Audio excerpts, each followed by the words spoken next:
அனைவருக்கும் வணக்கம். இந்த எதிர்வரும் உள்ளூராட்சி மன்ற தேர்தலிலே தமிழ் மக்கள் எவ்வாறு நடந்து கொள்ள வேண்டும் என்ற கேள்வி எழுந்திருக்கிறது. ஏற்கனவே இந்த நாடு ஒரு ஜனாதிபதி தேர்தலையும் ஒரு பாராளுமன்ற பொதுத் தேர்தலையும் கடந்திருக்கிறது. இந்த 6 மாதங்களிலே இந்த நடைபெற்ற 2 தேர்தல்களிலும் தேசிய மக்கள் சக்தி என்கின்ற ஜேவிபி மிகப்பெரிய வெற்றியை ஈட்டி பாராளுமன்றத்திலே 159 225 பேரிலே 159 எம்பிக்களையும் அதே போல ஜனாதிபதியாகவும் ஜேவிபியினுடைய வேட்பாளர் தேசிய மக்கள் சக்தியினுடைய வேட்பாளர் திரு அனுரகுமார் திசாநாயக்கா அவர்களும் பொறுப்பேற்றிருக்கார்கள்.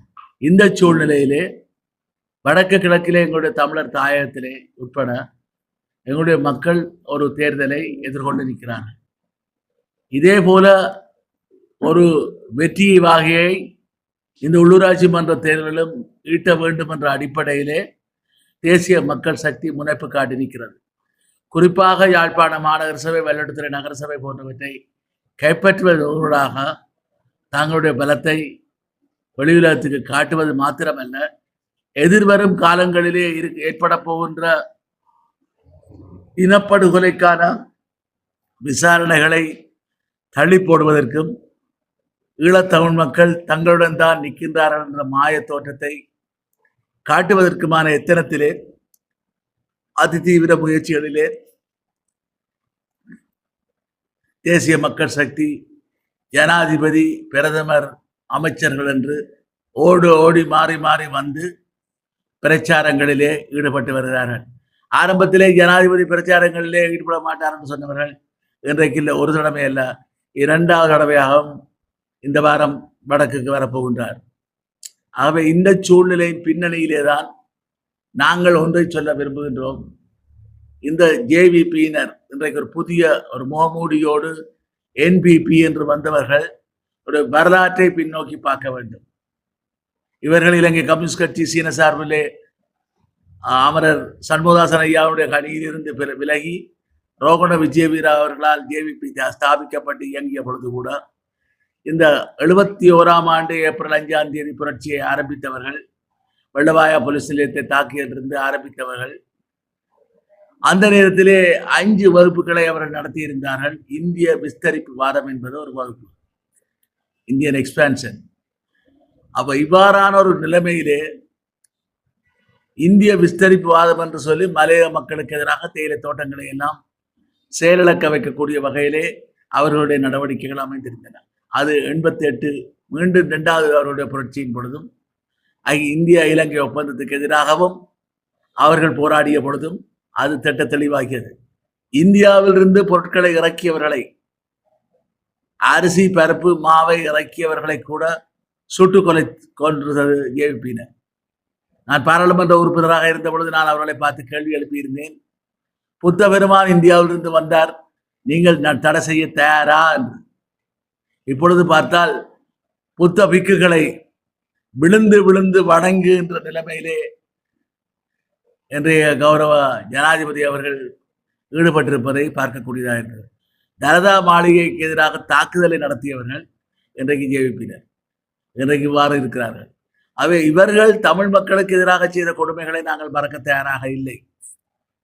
1983ஆம் ஆண்டிலே தமிழின படுகொலையை தென்னிலங்கையிலே தீவிரமாக நிறைவேற்றிய பொழுது பல ஜேவிபியினர் அதிலே பங்கெடுத்ததை எங்களுக்கு ஆதாரபூர்வமாக தெரியும். அது மாத்திரமல்ல, கொழும்பு வெலிக்கடை வெஞ்சிறையிலே 53 தமிழ் அரசியல் கைதிகள், அமரர்கள் தங்கத்துறை, குட்டிமணி, ஜெகன் போன்றவர்கள் படுகொலை செய்யப்பட்ட பொழுது அரசியல் அந்த சிறைச்சாலையிலே கைதியாக இருந்த விமானம் ஒன்றை, இத்தாலி விமானம் ஒன்றை கடத்திய குற்றச்சாட்டிலே இருந்த ஏவிபியை சேர்ந்த சேபால ஏக்கநாயக்கா அவர்கள் இந்த அவர்களுடைய படுகொலையிலே நேரடியாக பங்கு பெற்றியதையும் எங்களுக்கு சாட்சியம் உண்டு. அரசாங்கம் 83 நடைபெற்ற இந்த மிகப்பெரிய படுகொலையை, 3000க்கும் மேற்பட்ட அப்பாவி பொதுமக்கள் சொல்லப்பட்ட படுகொலையை விசாரிக்க தயாரா? இவர்கள் விசாரிக்க மாட்டார்கள். சர்வதேச விசாரணை தான் நாங்கள் கோரி நிற்கின்றோம். நீங்கள் வேண்டுமென்றால் உள்நாட்டு விசாரணை செய்யுங்கள், நீங்கள் அப்பொழுதும் கூட முகமூடி தெரிய வரும். அவை இதற்கு பொறுப்பானவர்கள்.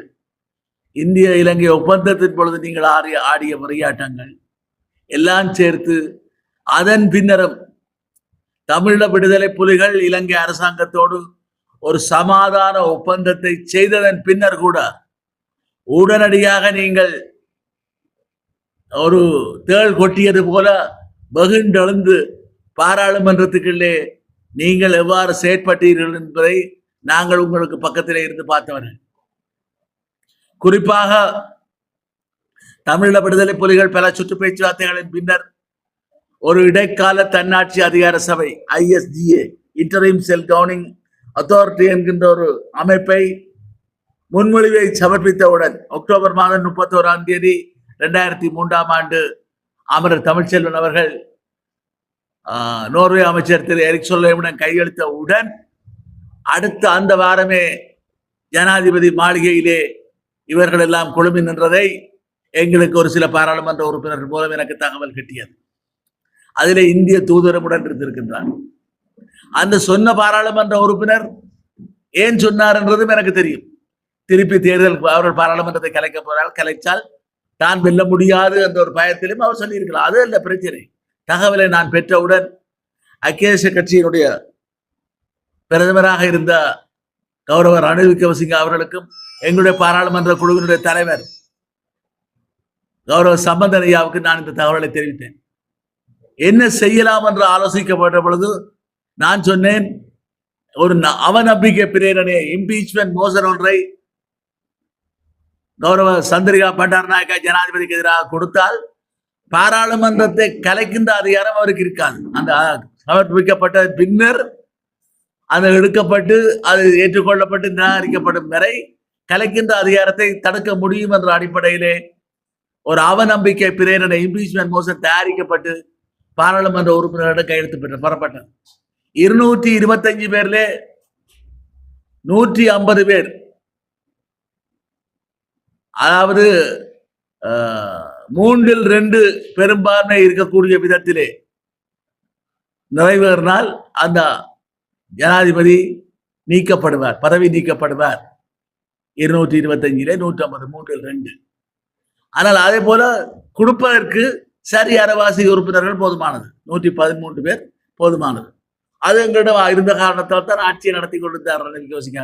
கையெழுத்து பெற்றுக் கொண்டிருந்த பொழுது திடீரென்று ரணில் விக்ரமசிங்க என்ன வந்ததில் அந்த திட்டம் கைவிடப்பட்டது. இந்த சூழ்நிலையிலே தான் பாராளுமன்றத்தை கலைப்பதற்கான திட்டங்களை அவர்கள் முன்னெடுத்த பொழுதுதான் எனக்கு பக்கத்திலே தான் ஆசனம், அனுரகுமார் திசாநாயக் அவர்கள் எனது வலது பக்கத்திலே தான் ஆசனம். ஓடியாடி திரிவார். கேட்டேன், என்ன செய்ய போகிறீர்கள் என்று. இல்லை, நாங்கள் இப்போ புதிய பொதுஜன பிரபனை என்ற ஒரு புதிய கூட்டணியை உருவாக்கி இருக்கின்றோம், புதிய சின்னத்தை கேட்டிருக்கின்றோம், தாமரை சின்னத்தை கேட்டிருக்கின்றோம், தரமாட்டேன் என்று சொல்லியிருக்கார்கள்.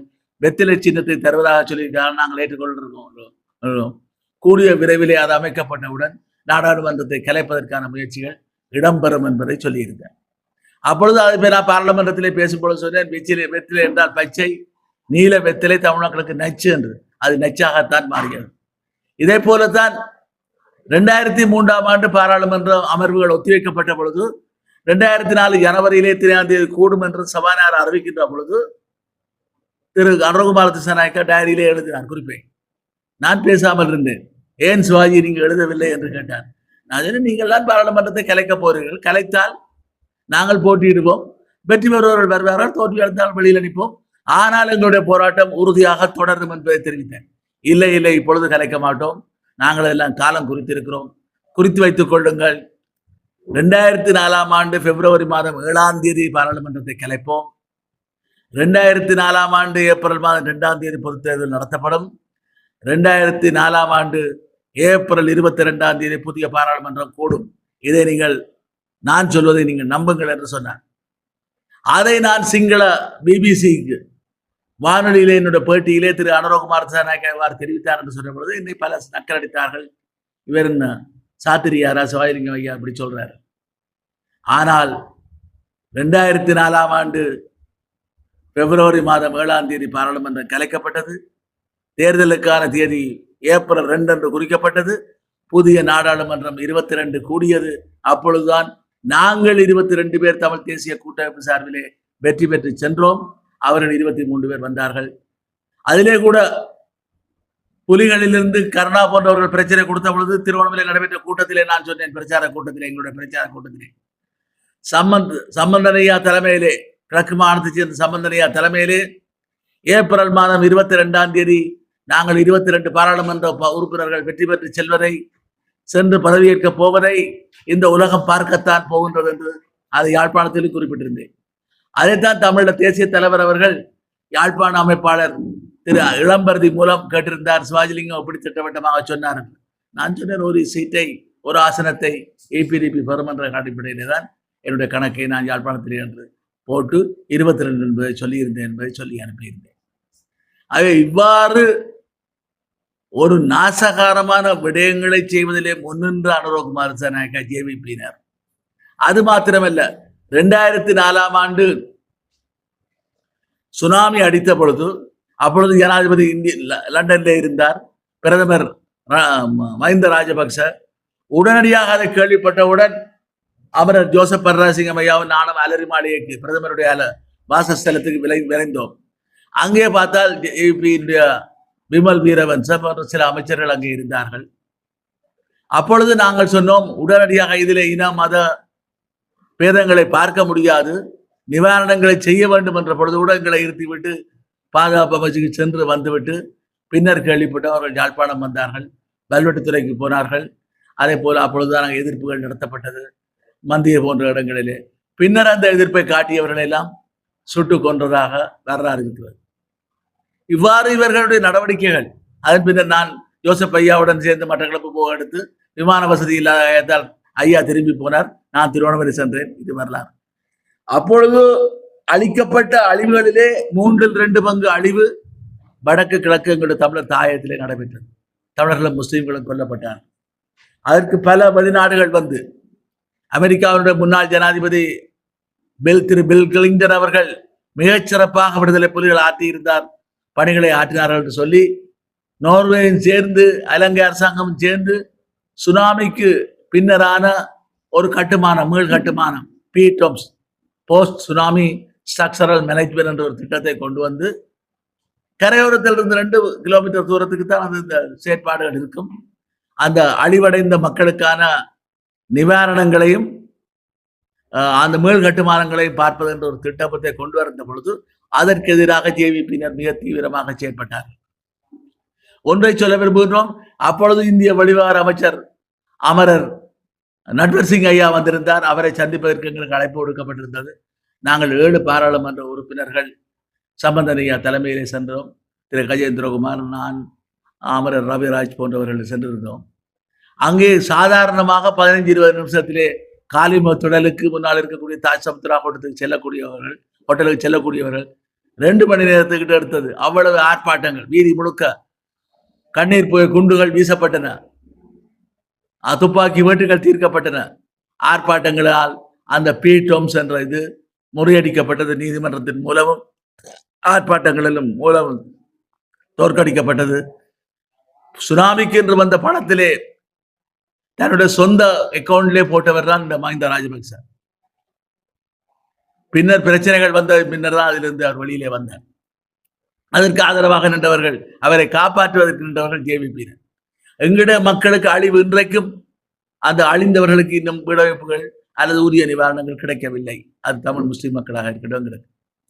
இந்த பின்னணியிலே தான் பீட்டோம்ஸை அவர்கள் சுனாமிக்கு பின்னரானதை எதிர்த்தார்கள். அதே போல ஒரு தீர்வு திட்டத்தை, ISGA என்ற தீர்வு திட்டத்தை எதிர்த்து செயற்பட விடாமல் செய்தார்கள். இதுக்கு எல்லாத்துக்கும் மேலாக வடக்கு கிழக்கு இணைப்பு, இந்திய இலங்கை ஒப்பந்தத்தில் இருந்த தற்காலிக இணைப்பை கூட நீதிமன்ற நடவடிக்கை மூலம் ஜேவிபியினர் முறியடித்தார். இதைவிட வன்னியிலே எங்களுடைய மக்கள் கொல்லப்பட்டு, மாணவர்கள் சிறுவர்கள் கொல்லப்பட்டு நாங்கள் பாராளுமன்றத்துக்குள்ளே ஆர்ப்பாட்டம் செய்கின்ற பொழுது எங்களுடன் மோதல்களிலே ஈடுபட்டவர்கள் அனைவர்கள். எங்களுக்கு பார்த்து கொண்டிருக்க செய்தவர்கள் எல்லாரும் இன்றைக்கு ஏதோ புனிதர்கள் மூலம் வரம்பெறுவதையும் இவர்களுக்காக எங்களுடைய மக்களுடைய ஆட்சி ஆதரவை வழங்க போகின்றார்கள் என்று நினைக்கின்ற பொழுது கவலையாக. இது மாத்திரமல்ல, போரை தீவிரமாக நடத்த வேண்டும், போருக்கு ஆட்களை திரட்டி கொடுப்பதில்லை நின்றவர்கள். இந்த ஜனாதிபதி தேர்தலிலே கூட அனுரகுமார் திசாநாயக்கா சொன்னார், தென்னிலங்கையிலே பேசும் பொழுது 10,000 படை வீரர்களை நாங்கள் திரட்டி கொடுத்தோம் என்று.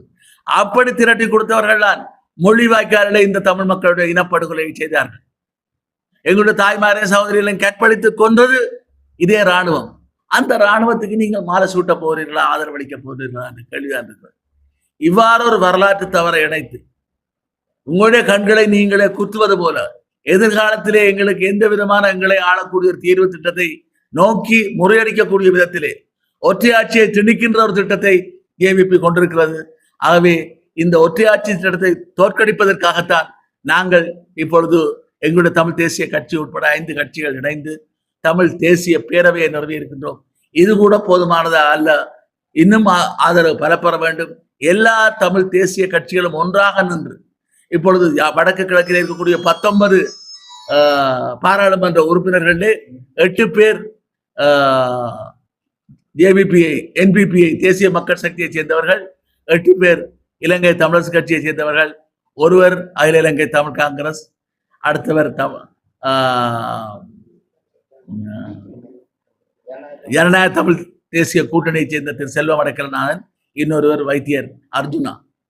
அவை இந்த 19 பேரிலே நாங்கள் பெரும்பான்மையானவர்கள் இந்த ஏக்கிய ராஜ்ய என்கின்ற ஒற்றையாட்சிக்குள்ளே போகின்ற திட்டத்தை முறியடிக்கக்கூடிய விதத்திலே செயற்படுவதை நோக்கி பயணிக்க வேண்டும். அதற்கு நீங்க உள்ளூராட்சி மன்ற தேர்தலிலே தமிழ் தேசிய கட்சிகளுக்கு, எங்களுக்கு வாக்களிக்காவிட்டாலும் இன்னொரு தமிழ் தேசிய கட்சிக்காக வாக்களிங்கள், பலப்படுவதன் ஊடாகத்தான் தேசிய மக்கள் சக்தியை தமிழர் தாயகத்திலிருந்து விரட்ட முடியும், ஓரங்கட்ட முடியும், இந்த சர்வதேச விசாரணையை குழப்ப தோற்கடிக்க முடியும்.